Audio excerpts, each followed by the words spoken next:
雷雨中的公园英雄传说，在一个晴朗的午后，兔子小姐、斑马先生、猴子先生和小猫小姐一起到森林公园野餐。他们铺开餐布，聊着天，享受着阳光与微风。兔子小姐手里拿着刚摘的苹果，小猫小姐正摆弄着花草编织的冠冕。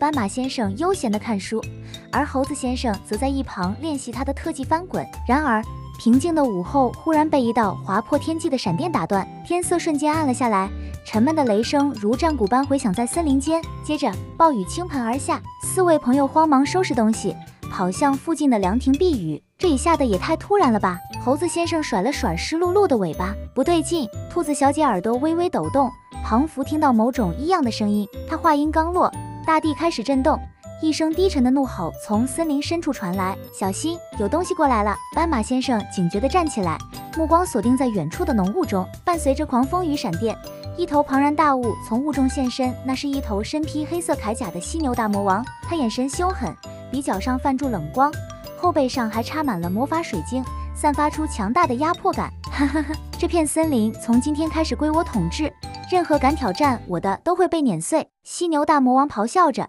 猛地踏出一步，大地龟裂，我们不会让你得逞的。小猫小姐挺身而出，语气坚定。她虽然身材娇小，但眼中闪烁着不屈的光芒。变身与进化的开始，就在犀牛大魔王准备发动攻击时，一道神秘的光芒降临到四位朋友身上，他们的胸前浮现出各自的徽章，那是森林之神赋予他们的力量，是传说中的进化徽章。兔子小姐惊讶地看住胸前的光芒，来吧，让我们变身迎战！斑马先生低吼道，他的身体开始闪耀着银色光芒，条纹变得更加锋利。兔子小姐变身为月光战士，背后长出纯白羽翼，手持一把金色的月牙弓箭。斑马先生进化为雷霆骑士，四肢覆盖着闪电铠甲，尾巴化为一把雷电之剑。猴子先生成为烈焰斗士，全身被红色火焰包围，手上握着一对火焰拳套。小猫小姐则化身为冰霜巫女，周围环绕着冰晶，她手中的法杖释放出寒气。让我们一起对抗犀牛大魔王！四位英雄异口同声，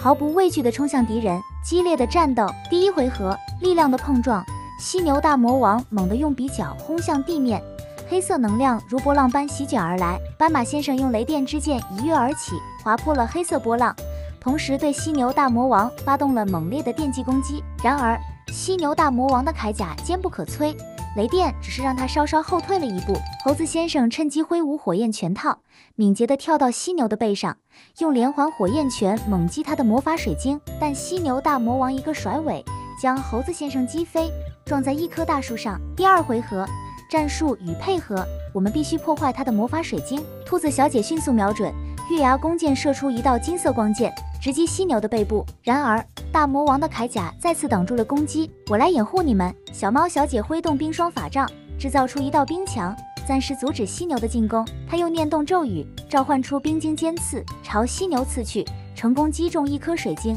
让它发出一声痛苦的怒吼。就是现在！斑马先生高喊，雷霆剑闪烁着强大的雷光，直刺犀牛的胸口。与此同时，猴子先生重新爬上背部，燃烧自己的火焰能量，击碎了另一颗水晶。最终回合，绝地反击，被激怒的犀牛大魔王释放出黑色旋风，将四位英雄困在暴风中。兔子小姐冷静地对大家说，我们要联合所有力量，一起发动最后一击。四位英雄围成一圈，将各自的力量汇聚在一起，月光之剑、雷霆之剑、烈焰拳套与冰霜法杖同时释放能量，形成一个巨大的能量球。这是为了守护森林，他们齐声喊道，将能量球击向犀牛大魔王。能量球穿透了犀牛的铠甲，击碎了所有的魔法水晶。随着一声巨响，犀牛大魔王轰然倒地，铠甲化为尘埃，强大的身躯缩小回一头普通的犀牛。胜利与和平，雨停了，乌云散去，阳光再次洒满森林。四位英雄解除变身，恢复到原本的样子。兔子小姐走向倒下的犀牛，柔声说，你可以选择和平，而不是破坏。犀牛低头不语，最后默默走回了森林深处。我们成功了！猴子先生兴奋地跳起来。是啊，但最重要的是，我们守护了这片森林的和平。小猫小姐露出一抹微笑。四位朋友再次回到凉亭，虽然食物被雨淋湿了，但他们却感到从未有过的满足，因为这一天，他们成为了真正的英雄。